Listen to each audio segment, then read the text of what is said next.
Chapter 16, Bound by Emotion, Finale.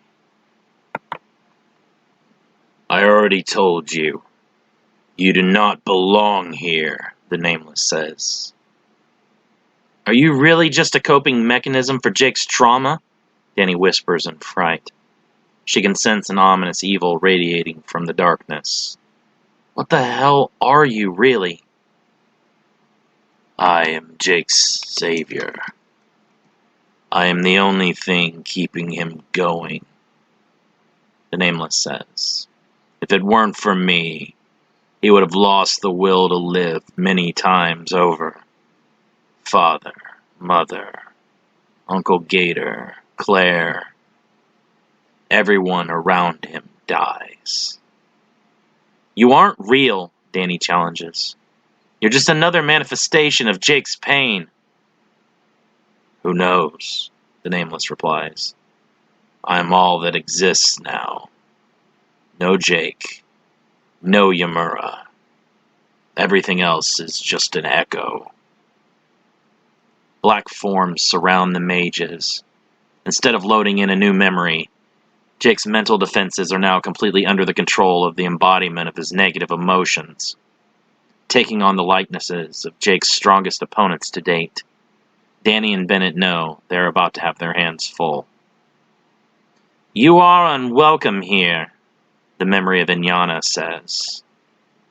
There'll be no more chances to escape here with your lives, the memory of Commander Hajir of Konko's Special Operations Force says. Both of you are going to die. They can't be as strong as the real ones were, can they? Danny whispers. They could actually be stronger, so long as that's how Jake remembers them, Master Bennett says. The Jake Stewart you think you knew never existed, the memory of Cruzon LaBelle, former head priest of Hui, says. That person was nothing more than a bundle of lies and contradictions. None of you ever saw the real him. Yeah? And who is the real him? Danny asks, confrontationally.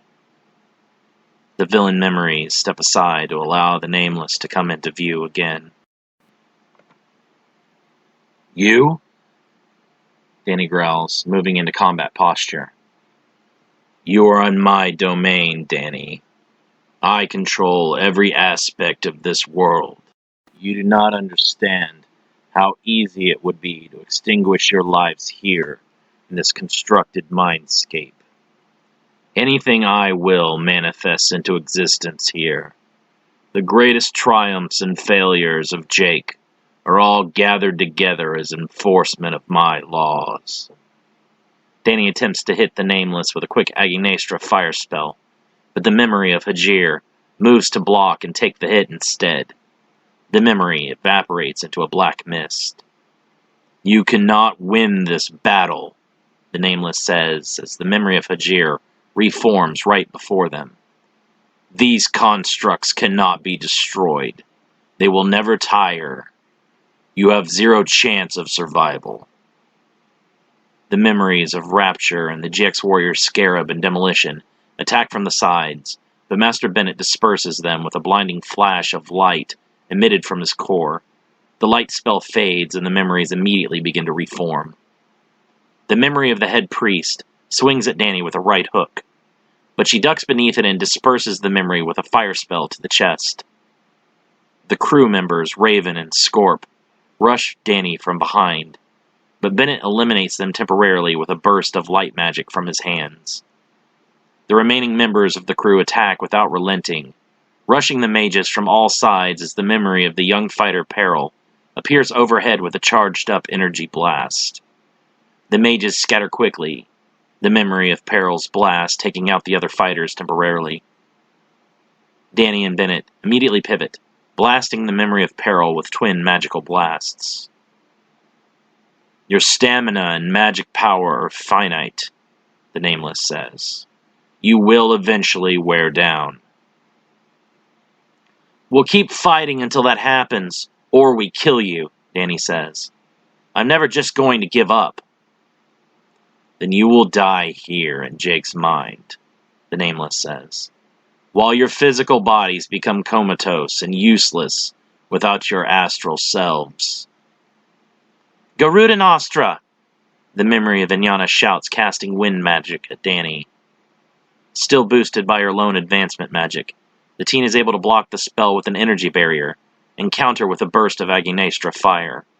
The fire hits its target, reducing the memory into a black mist. Any ideas? Danny whispers. The memory of the crew member Bull charges at her, but she sidesteps and delivers a knee to the chin that sends the construct tumbling backwards. You know him and his memories far better than I do, Master Bennett says, ducking beneath an energy blast and taking out the memories of the crew member Darkhold and Commander Hajir. I was hoping that you had a plan. Danny sighs in frustration, leaping over the memory of Rapture as he lunges forward and fires a burst of Aguinastra fire down into his back.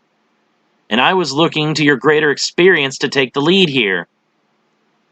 The memories of Elian Schaefer and Adrian Scrimauer attack with powerful fire spells that takes both Danny and Bennett to block together.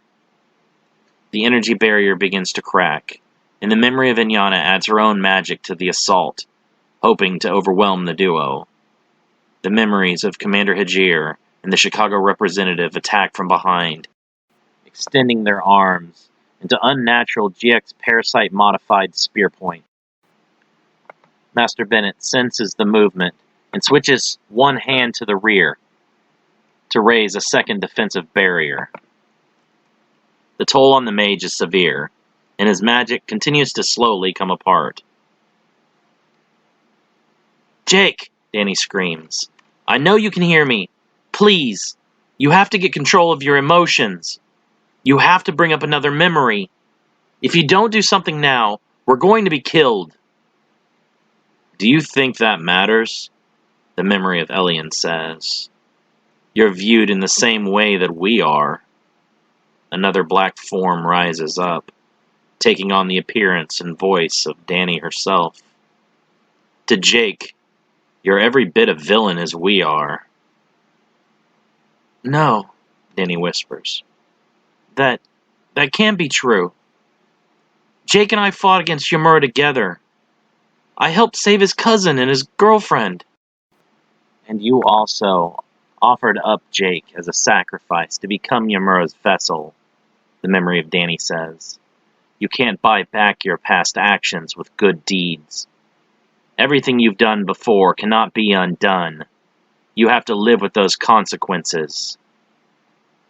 Jake does not see you as a friend. Only for a little while longer will you have to deal with those consequences, the memory of Scrimauer says.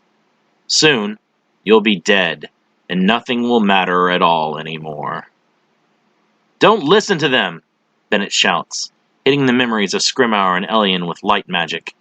The memory of Danny dodges the spell with a backflip and lands in a crouch, hissing at the mages with hatred. They're just trying to weaken your resolve to fight back.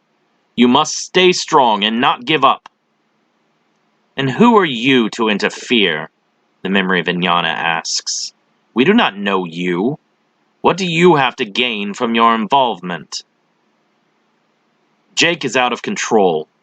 If we're unable to rein him in or bring him to his senses, he will hurt a lot of innocent people, Bennett says.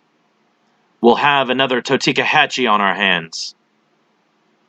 The memory of Inyana grins. We could only be so lucky. I would love to see the joyous mayhem I began continued through his works. You aren't really her, Danny growls. Inyana is dead. She looks at the others. None of you are real. You were all defeated by Jake. Each of you is nothing more than a shadow, storing Jake's pain and guilt. A larger shadow rises up from the center of the others and coalesces into the appearance of Hui. Is that so? And what pain do I represent again? Oh, yes, that's right. I murdered Claire, he grins, and Jake was helpless to stop me. Danny balls her fists in anger. You're the reason Jake couldn't hold on to his sanity. He was already walking a thin line. You took everything away from him that he had left.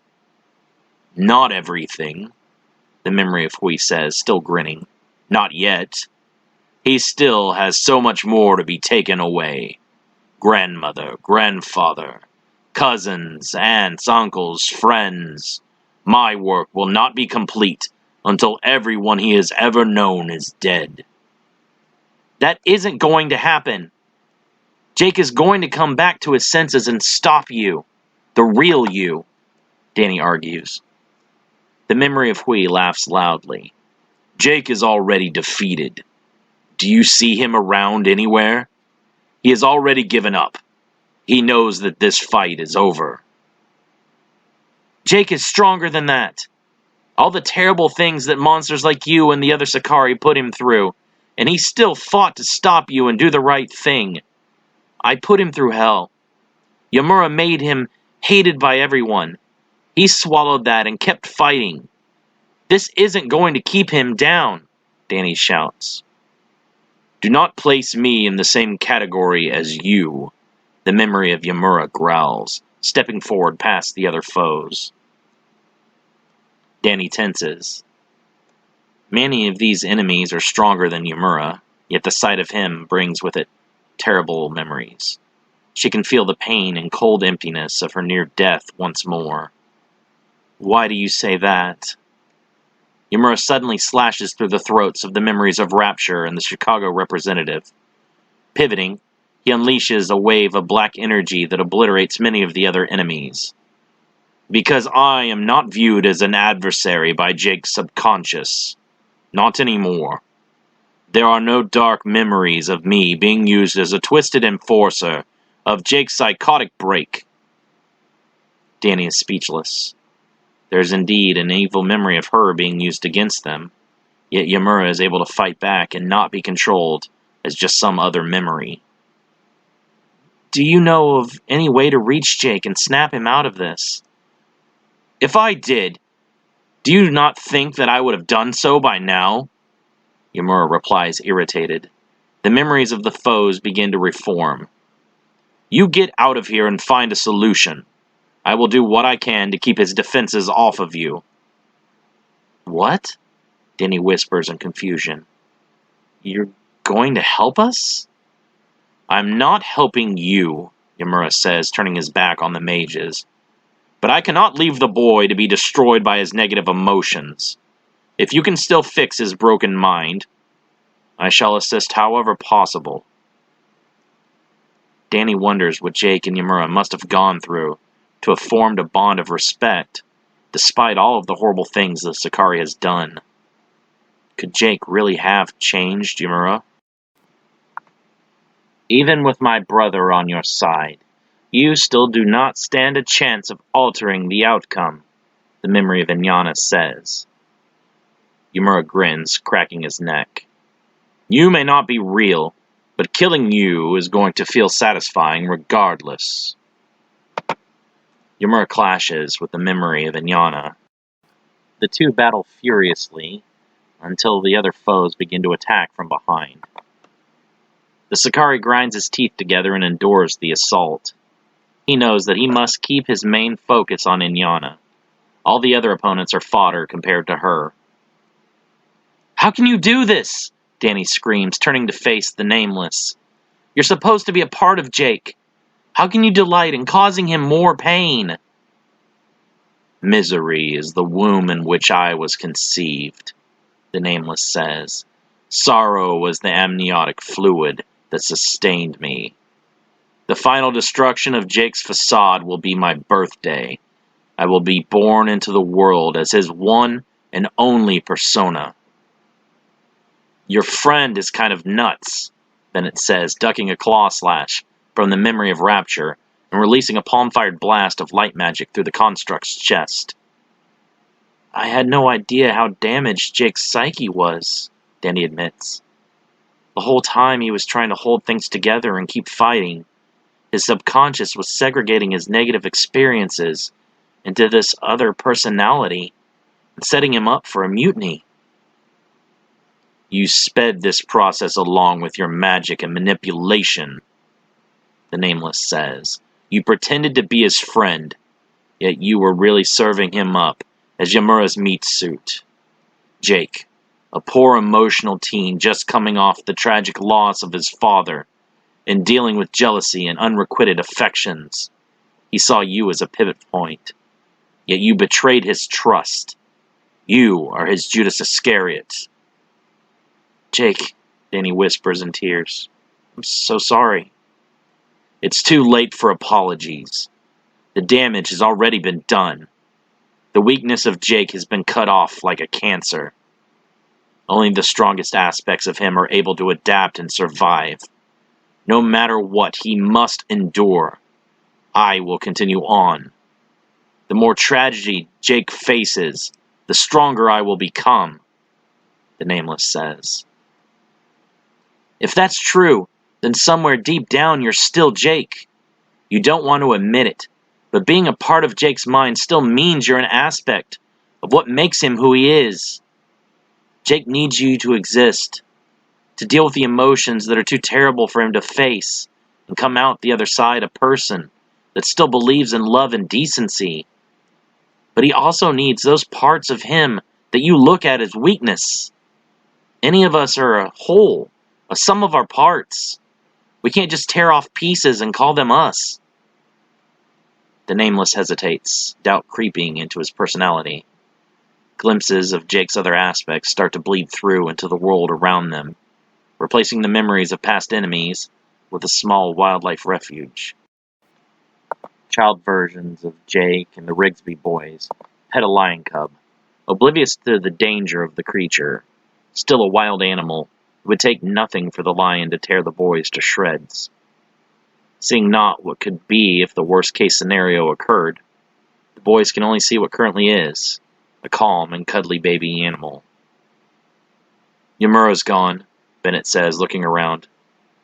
But so are the others. I think he bought us some time, but you have to act quickly. Jake, Danny says, kneeling in front of the child. Do you understand what's going on? Do you know why I'm here? Jake looks up, still petting the head of the lion cub. I'm hurting people, aren't I? Danny nods, slowly. Your anger and sadness have taken over. You aren't in control of yourself. That isn't completely true, Jake whispers. That other me is still me. It isn't like Yamura. We aren't two separate beings. We're two sides of the same person. We can't exist without each other.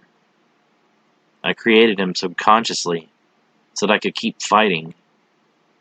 The pain of constantly losing everyone I cared about was just too much. If I didn't have that other me to cope with the evil around me, I would never have made it this far.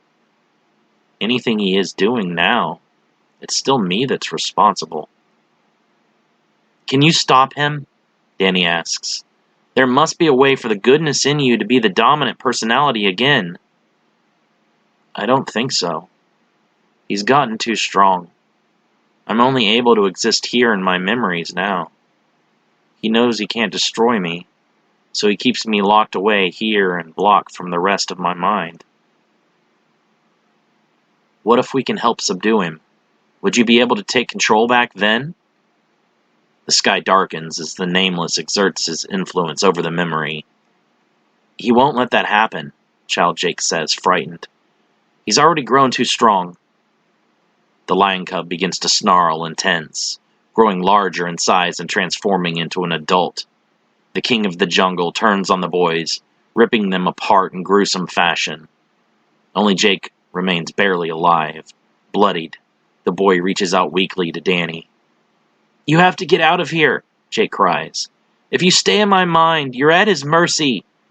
The lion moves in front of Jake, lowering its head only inches from the boy's face. And he has none. The lion closes its jaws around Jake's skull and causes the memory to abruptly end. Damn it! Danny shouts. How do we break this cycle? Every time I think we've made progress, the evil side of him just gets involved and resets us back to square one. This time Jake let on that he knows a lot more than we originally thought, Bennett says. I think we can work with that. How so? Danny asks, confused. She still sees their predicament as unwinnable. They've tried everything to reach Jake. But when he himself doesn't think they can overcome his despair and hatred, what can be done? For the first time, you were able to change a negative memory into a positive one. We stood no chance against the memories of all of his old foes, but because of you, Jake was able to affect this world. Not the dark Jake, but the good one. For a few minutes, he was able to overpower his dark side. That means that Jake still has the strength he needs to fight back. We have to help him regain his confidence and put his darkness to rest.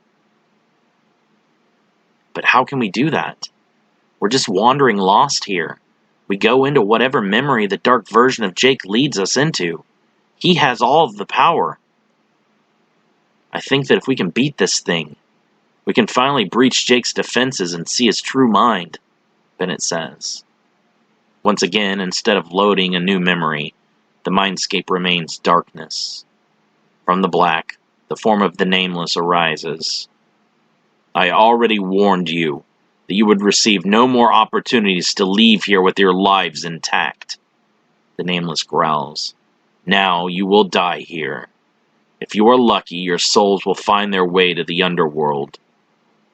Otherwise, you will serve as food for the hungry creatures of the abyssal wastes. Ristranta! Master Bennett shouts, sending magical chains to bind the dark personality of Jake. The Nameless throws a hand out and knocks the Master against the area with telekinesis, causing his binding chains to miss their target. I have all of the power here, not you. Agi Nestra! Danny shouts, attacking the Nameless with fire magic. The Nameless swats the spell aside, reaching out with an amorphous black arm and grabbing Danny by the throat. You only came here to die. Duermas! Bennett shouts. The Nameless is unaffected by the spell. You cannot put to sleep something that already only exists within a dream. A dream within a dream can never end. I am eternal. Danny casts ice magic to freeze the Nameless's arm and shatters the appendage to break free. She leaps clear, coughing and rubbing her throat. Is there no way to defeat this creature? There is not, the Nameless interrupts, rising between the mages and grabbing them both by the throats. Dying is your only path forward. Jake, Danny coughs, you have to think of something good. Your bad memories are only strengthening the evil inside of you. You have to break free of its influence. The Nameless tosses Danny to the floor. All of your efforts are in vain. You have no power here. I alone hold the power of this mind. I, who am neither Jake nor Yamura. It is I who controls that which occurs within this mind. The more pain that is felt here, the stronger I become. The Nameless causes the dreamscape to become the tunnels beneath Brighton. This memory is my favorite. I always feel invigorated when I watch it. Danny watches in absolute horror as Claire is murdered brutally by her own brother. Claire thrashes against her restraints, unable to do more than swing back and forth a few inches. Her body is covered in blood and bruises from previous beatings, as her brother and his followers have enjoyed taking out their tortures on the young woman. So long as her purity is not spoiled and she is not fatally wounded, Hui has not prohibited any of them from having their sick fun with the girl. Claire cries out in pain, longing for Jake to rescue her from the imminent death that approaches. He can't save you, Craig says, holding the knife against his own sister's throat. This is our moment. Forget about him. You don't have to do this, Claire cries. This isn't who you are. Craig laughs. Oh, I don't think you know me at all, little sister.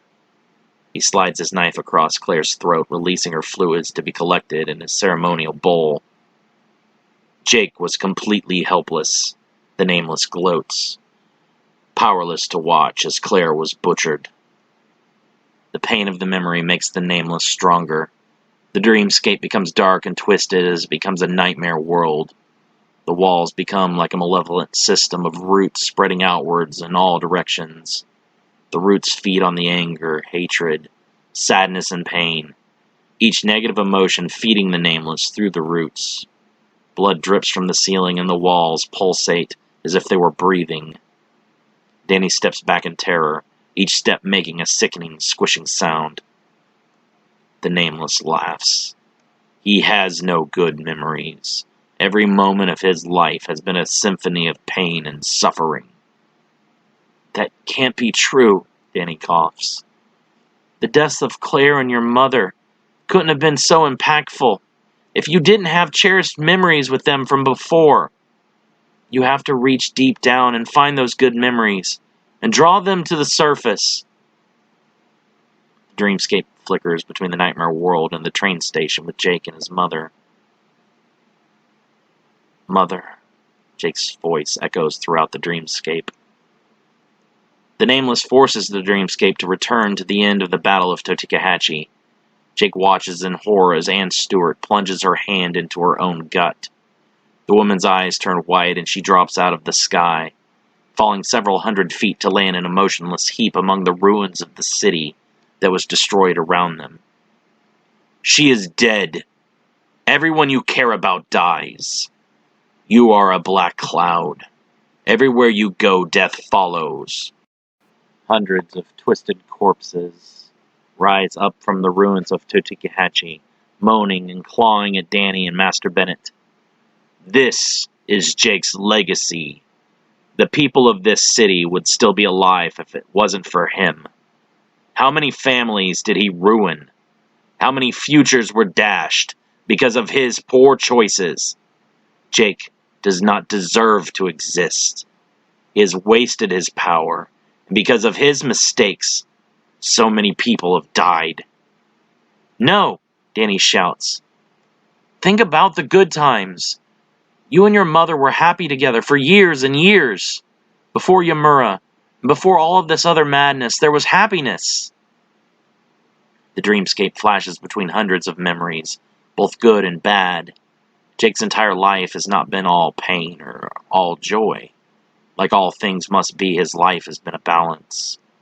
For all the evil Jake has experienced, so has he also had true happiness, cherished moments with his mother and father, his friends at school and his cousins. The dreamscape finally becomes Jake and Claire sitting at a park bench, eating lunch together. The Nameless weakens enough for the mages to break free of his grip. Inazumastra!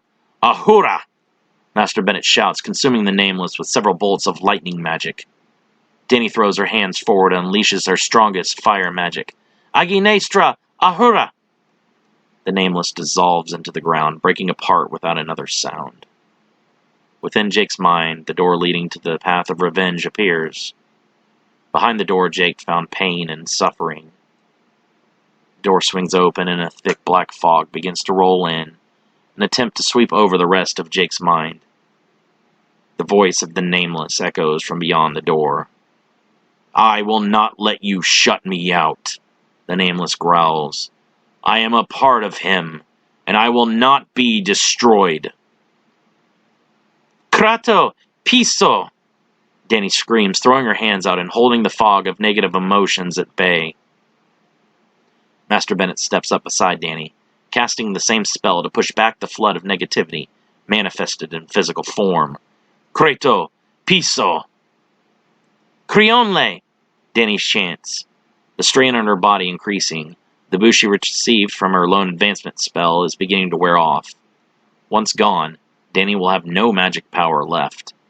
She shakes at the strength of Jake's negative emotions, as they are greater than she expected. Crionle! She again screams, dropping to a knee, as the negative emotions push back and gain several inches of ground. Jake, you have to help us. We can't contain your emotions all by ourselves. Crionle! Master Bennett shouts, boosting his stats. This does not affect the fog hardly any, as even boosted, His magic power is actually less than Danny's after the effects of her lone advancement magic. Hesitantly, Jake steps forward and puts a hand on Danny's shoulder, giving her the strength to stand up fully. What can I do? Keep in contact with me. When I perform my next spell, send your energy outward, and it should channel through me. Jake nods. Thanks for doing all this to help me. Forget that! Now push your energy outward. Creto, piso, ahura! Danny screams to gather the fog is forced backwards. Jake? The voice of Claire speaks up from beyond the doorway. Slowly, Jake's negative emotions build a phantom avatar of the young woman. Jake, I'm scared. I don't know where I am, and it's so cold here. Ignore that thing, Danny shouts. It isn't her. The dark Claire's eyes turn red and she throws a hand towards Danny, causing her to choke. Danny loses her focus as she fights for air. The fog begins to gain ground once more, held back only by Master Bennett. You can't be Claire, Jake says, shutting his eyes as he cannot bear to look at her image. Claire is dead. The phantom ignores Jake's words. Jake, why won't you help me? I need you. Didn't you say that you'd stay by my side? That you wouldn't let anyone hurt me? That's dirty, Danny shouts, pushing all of her strength outwards and shaking Dark Claire's control. Using his feelings for that girl to manipulate him. Whatever you are, you're only trying to hurt Jake. Get out of his mind. Dark Claire begins to choke Danny again with an unseen power, causing Jake to scream out and strike the phantom across the face. Why? Dark Claire cries. Why would you choose her over me? You aren't Claire, Jake growls.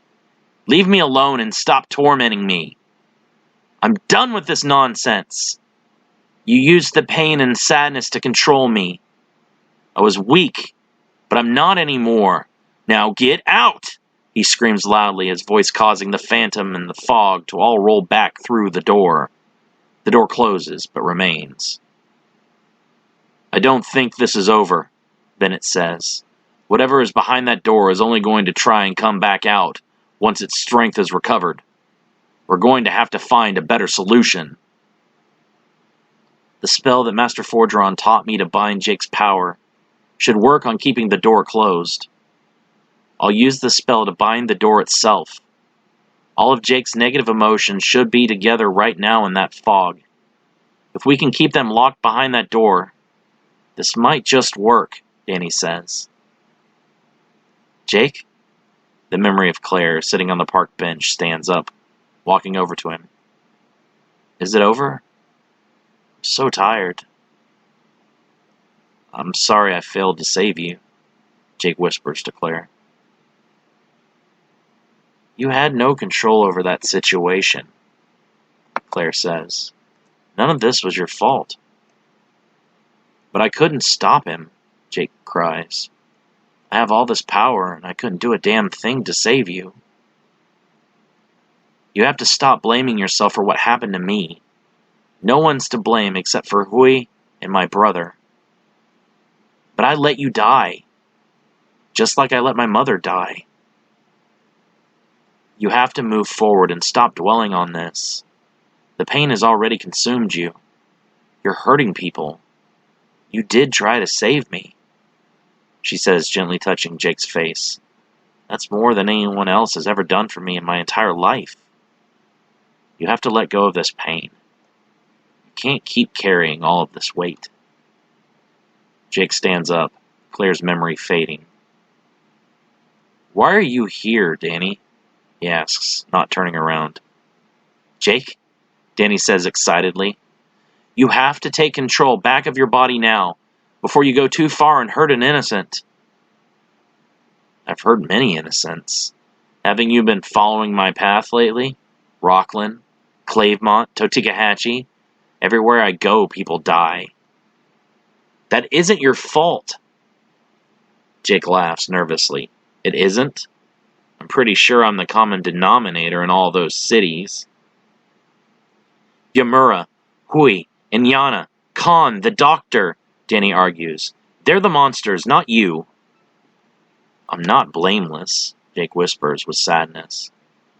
I've hurt so many already. I just want this nightmare to end. Jake, Please, Jake begs. It has to be you.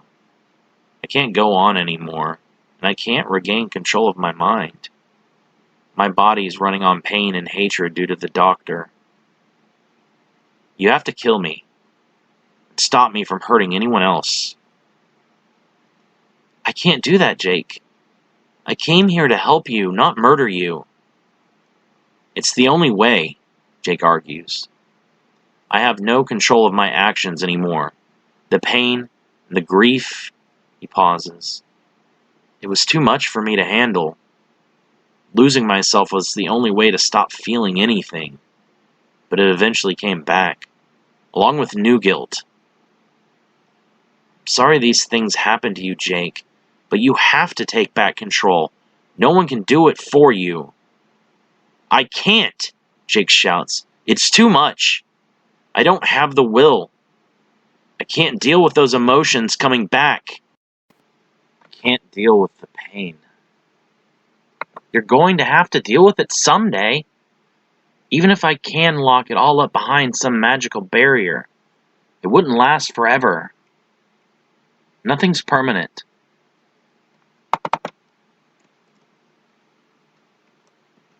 We might be able to wall up his emotional distress, like you suggested earlier with binding the door, holding back the darkness. But on a larger scale, if we modify the spell slightly, I think we might be able to segregate all of Jake's emotional trauma along with it. But if we do that, it would only be a band-aid. If you don't deal with your emotional baggage, it's just going to build up and become too much for even a wall to hold back, Bennett says. I'll take it under advisement, Jake says. Just do it. Make the pain go away. We're serious, Danny shouts. Your pent-up emotions will be like a psychological Krakatoa waiting to happen. Even if we can do this, I'm not sure that we should. If you can't find a way to handle your grief, face it and move on. You're only going to become a greater threat to everyone. I'll find a way, Jake promises. But for now, please just lock it all up. Make it so I can't feel any of the sadness or pain. I don't want to constantly be reminded of my mom and dad or Claire. I just want to be able to function like a normal human being again. Danny sighs loudly. I think this is a bad idea.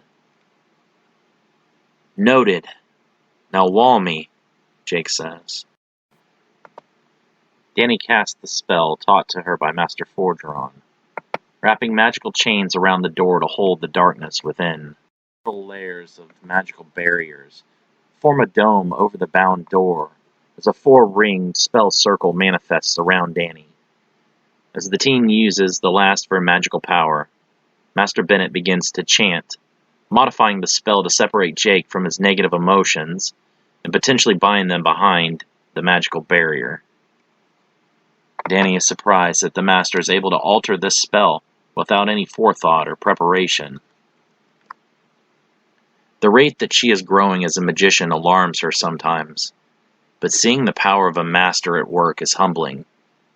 While she knows how to do a similar spell herself thanks to Master Forgeron, seeing the spell enacted causes her to wonder if she really would have been able to pull it off, if needed.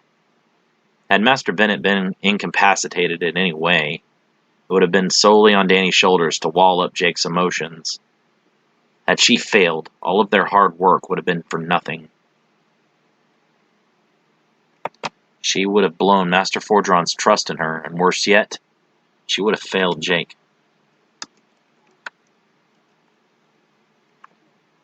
While we're at it, what about trying to bind Yamura's power as well? Danny asks.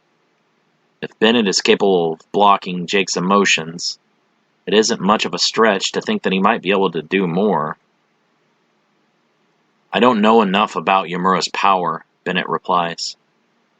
If Yamura resisted the spell and fought back, he could destroy the wall separating Jake from his negative emotions. Having an emotionally unstable Jake now empowered by an angry Sakari out for vengeance is not a threat I want to picture right now. Right, Danny whispers, backing off. One day she may be able to rectify her greatest sin, but until that day, she must be patient and wait. I'm ready to begin the next part. Danny takes a deep breath and focuses her energy.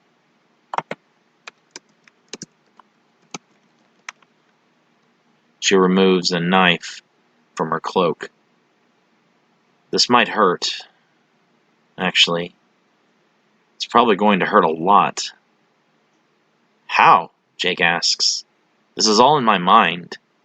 That isn't even a real knife. Doesn't matter.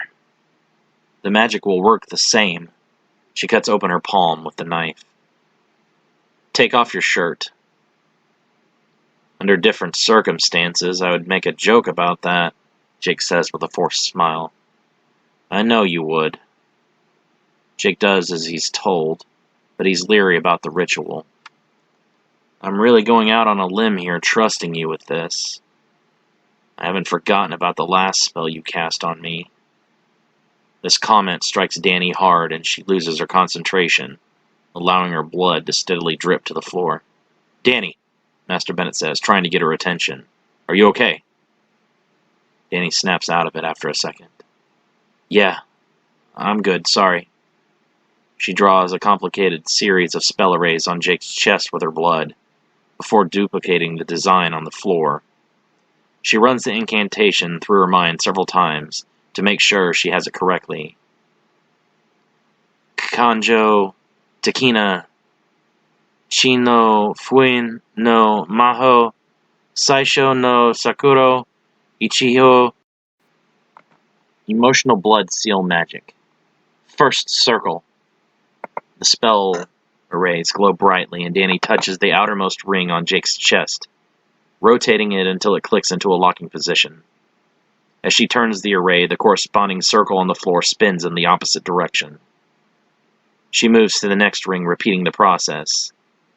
Bonne no in Niho, she continues with the third ring. Bonme no in Sanho, and again with the fourth. Bonme no in Sheho. After completing the fifth and final circle, her incantation changes in order to bring the spell all together. Fifth circle, final emotional anger sealing. Bonme no in Goho, Saishu Takina Kanju, Takina Ikari no Fuin. Did it work? Jake asks. I don't feel any different. As soon as he says this, red chains dripping with blood suddenly erupt from the spell array on the floor and pierce the center of Jake's chest. The teen screams in agony as the chains move through his body, wrapping up his negative emotions and the lion's share of his released energy. The walls shake violently and begin to melt, dripping to the floor like a sizzling acid. His mind is restructuring, Master Bennett says. The whole dreamscape he has constructed for spiritual avatar is coming apart. What does that mean? Danny asks. Anyone that doesn't belong here is going to be destroyed. We have to leave immediately. Jake, Danny whispers, watching as the chains continue to work their way through Jake's mind. I have to go. I'm sorry. Nolacion, Incursio, Master Bennett chants, quickly grabbing Danny by the hand.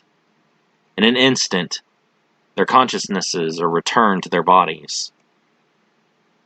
Jake's actual body is also racked with pain, and the teen tears at his clothing, ripping off his shirt to reveal the blood seal has manifested as a red tattoo on his chest. Well done, Fordron says. I can already feel his power shrinking back. Jake collapses, out cold. Danny rushes to his side, but Fordron shakes his head. We should go now. We must check on the injuries of our comrades, Fordron says. Should we take him with us? Bennett asks. No, Danny says, standing up and wiping away tears. They would just lock him away in the detention towers like a criminal. I mean, he is, isn't he? Bennett asks. What he is no longer our concern. We will leave this world to deal with Jake Stewart. Our role in his path has ended, Fordron says, smashing a return teleportation orb. Goodbye, Jake, Danny says, walking into the magical portal, back to Endelgian. Good luck. The PIA agents move onto the ground floor, followed by Brian's group. They find Jake lying motionless on the ground. Alyssa draws her sword and holds it against the teen's neck. Hold on, Brian shouts. He can't even defend himself. All the better for us, Agent Callahan says. None of us is going to stand a chance fighting against him. We can't just murder him like that. I agree with Brian, Flex says. I know more about what happened here than any of you, and I know this wasn't all the kid's fault. Tell that to the people of Totikahatchee, Agent Lachey says. Alyssa raises her sword, but as it comes down, a blinding light fills the entire building. As the light fades, Alyssa finds her sword has been blocked by the diamond blade of the Grigori Yazata Gadriel. I cannot allow you to kill this boy, Gadriel says. He is far too important. Wait, Lachey whispers. Is that a fucking angel? You're kidding, right? Flex asks. Angels are real? After all we've seen, that surprises you? Brian asks. We're infected with an alien parasite. Good point, Flex says. Alyssa continues to hold her sword out, straining against Gadriel. I do not care what you are, she growls. You will not rob me of my kill. Gadriel studies the swordswoman for a moment. You stink of demons. Withdraw from my presence immediately, before I end you. Bernat draws his own sword and positions himself behind the Grigori. Gadriel sighs. I did not come here for a fight. Do not mistake my reluctance for any lack of strength. I could kill all of you without breaking a sweat. This angel's kind of a dickhead, Lachey whispers. Gadriel pushes Alyssa back with his sword and pivots, slashing his blade in an arc to generate a powerful force that knocks Bernat against the wall. The Grigori scoops Jake up in one arm and vanishes in another flash of light. Well, that settles that, Callahan says. Looks like Jake Stewart lives to fight another day. Why would an angel protect a serial killer like him? Agent Ross asks. I think we're missing a lot of information, Callahan says. Now is not the time to worry about that anymore. Right. We have to head to Louisiana and put an end to whatever it is coercion and the survivors of the Special Operations Force are up to, Brian nods. Can we take a week off first? Lachey groans. Some of us got shot today. You can rest on the plane, Callahan says. We aren't returning to headquarters. We're going straight to Louisiana. This is most likely a time-sensitive issue. We can't risk another Clavemont incident happening. Anyone living near this Conco facility is in extreme danger. Lachey sighs loudly. When you put it like that, how can I argue? Alyssa sheathes her sword in anger. What are you thinking? Bernat asks. I sensed malice within that angel. I did not believe that it was a creature of the light. Bernat nods. I felt that as well. I have something else I would like to look into, Alyssa speaks up. directing her words to Callahan. "Bernat and I will not be going with you to Louisiana." "Are you sure?" Callahan asks. "We could really use your skills." Alyssa nods. "I am more interested in this angel and its connection to Jake Stewart." She looks over at Brian, Storm, and Flex. "Besides, you have more than enough support." Callahan extends a handshake. "You two be safe.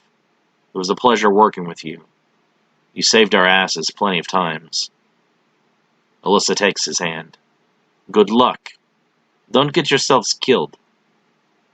The two groups depart after gathering up the still unconscious Peril. A short time later, the only other survivors awaken. "He's really gone," Candy Stripe whispers. "Now what?" Switch asks. "We have no staffing left, and no one to oversee rebuilding the hospital."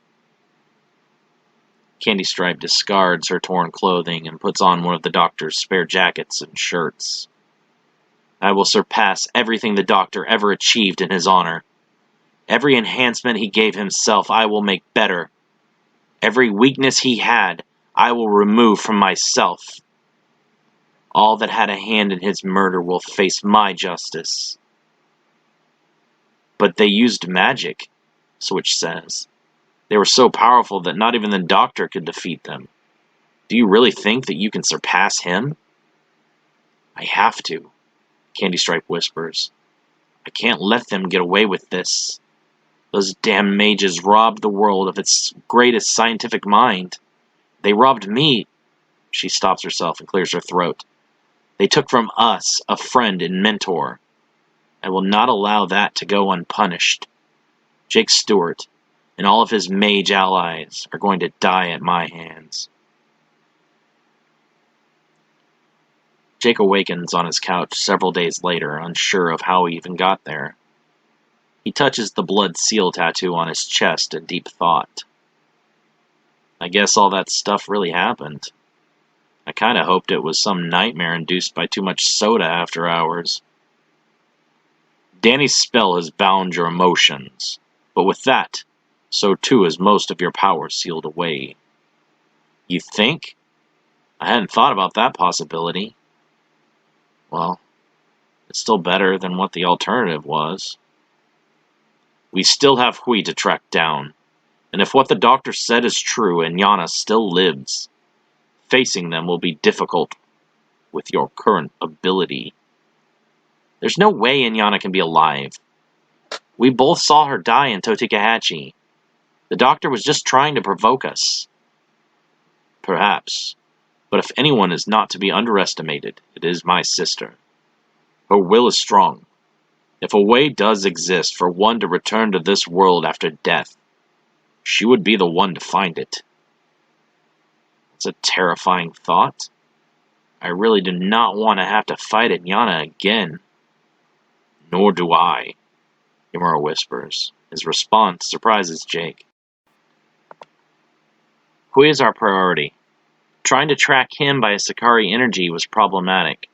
We ran into every half-breed assassin in town. There must be a better way to find that bastard. Looking for Hui will come later.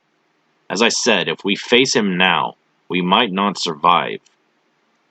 Training you to become stronger must come first.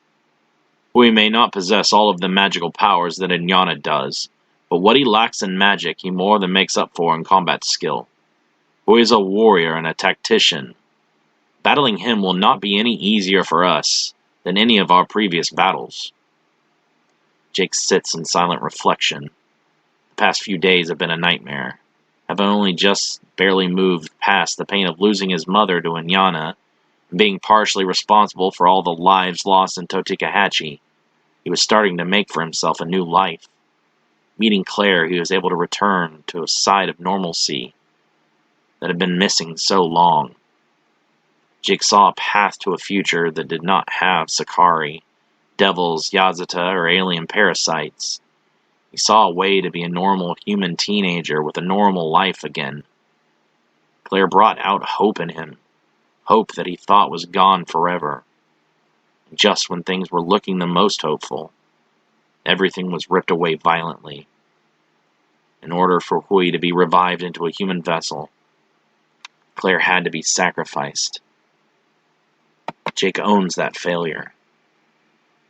He still holds all of the guilt that he was unable to save her in time. Claire's throat was slit and she was bled out. All the while he was completely powerless to lift a finger to save her. He thinks that if only he'd been stronger, he might have somehow been able to change things. Despite all these feelings of regret, Jake can no longer feel the emotional pain that once came along with all these memories. Due to the mage's spell, all of Jake's painful emotions have been locked behind a magical barrier in his mind. He fears that should that barrier ever break open, the rage and the pain will all come flooding back. He was unable to gain control of those emotions, and they ruled him. The negative emotions drove Jake to do horrific things he only thought monsters like Yamura and Hui capable. It was no Sakari that went on a killing spree. It was the human in him.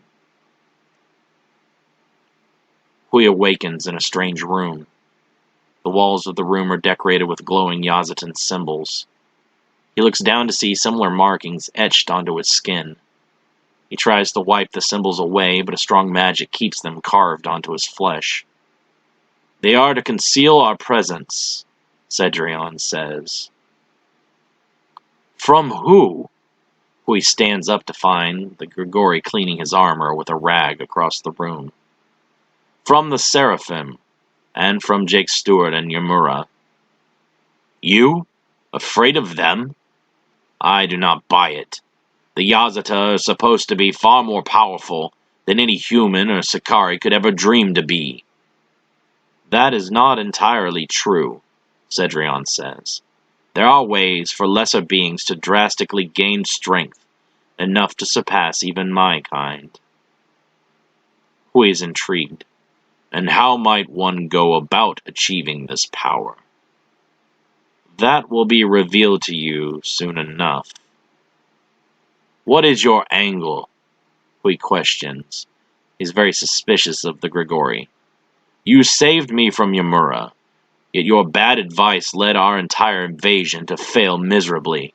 Do not think that I don't remember who you are. You and Gadriel served as advisors for the king for many years.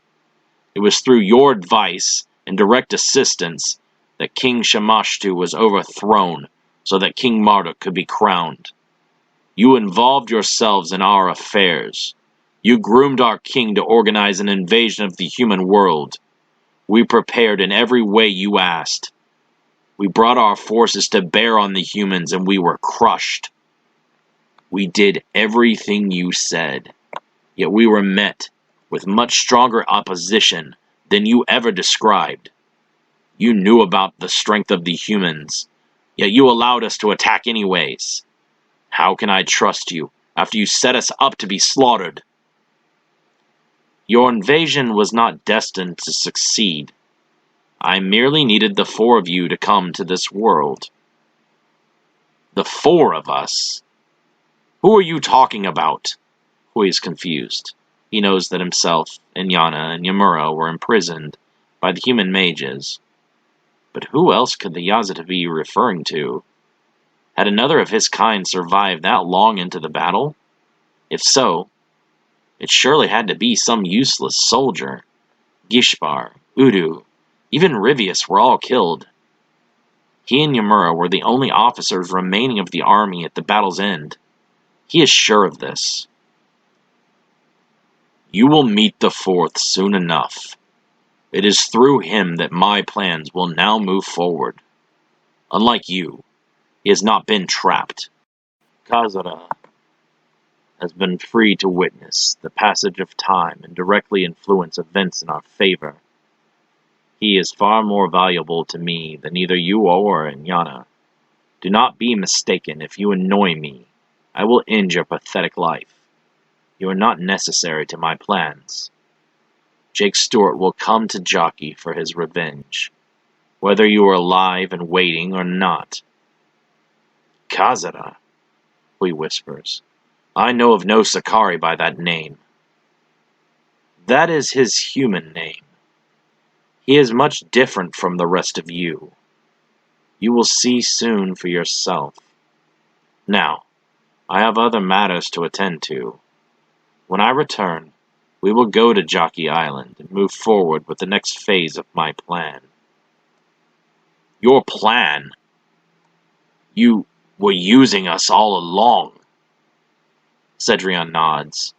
"Your plans were never your own. Everything you Sakari did was because of me. You wanted us to come to the human world, but not to rule it? How dare you use us like pawns? I refuse to be manipulated like some kind of commoner. I am the great Grand General Hui, second in command of all of King Marduk's armies." "Marduk is long dead. His grandson now rules over Narain and central Averno." Hui is silent for a moment. "You could have had us revived at any time. Yet you waited for millennia. You waited until everyone we knew was dead and buried." Cedrion nods. "It is as you say." He continues cleaning and sharpening his blade. "Why? Why have you manipulated us? We could have ruled this world. We could have subjugated the filthy monkeys of this world. You, who despise humanity as much as we, betrayed us and allowed the humans to thrive and flourish in our absence. I do not understand your motivations. You should have wanted us to wipe out the humans and make them pay for their arrogance. Instead, you stood by while we were locked away and forgotten to time. You knew where we were sealed away all this time, yet you waited until now to set into motion our arrival. Why did you wait so long? What is so important about this era of humanity that we were meant to return now?" "As soon as you have recovered your stamina, I will bring you to meet with your queen. There, all will be made clear." "My queen? You mean Inyana is alive? I thought that she died in battle with Yamura." "She did," Cedrion says coldly. "I brought her back. Her role is not concluded. There is still much left to do." Hui eyes the Yazata suspiciously. "What are you scheming? Queen Inyana will not appreciate being used as a pawn." "Inyana has learned her place, as so you shall also." Cedrion slowly points his sword at the former Sakari Grand General.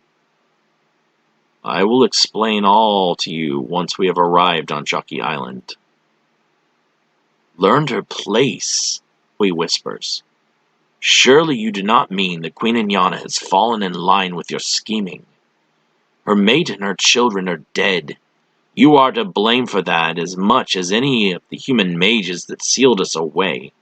You could have stepped in at any moment and set us free. You chose to leave us unprisoned." "Do not presume to be so familiar with me, Sakari," Cedrion growls.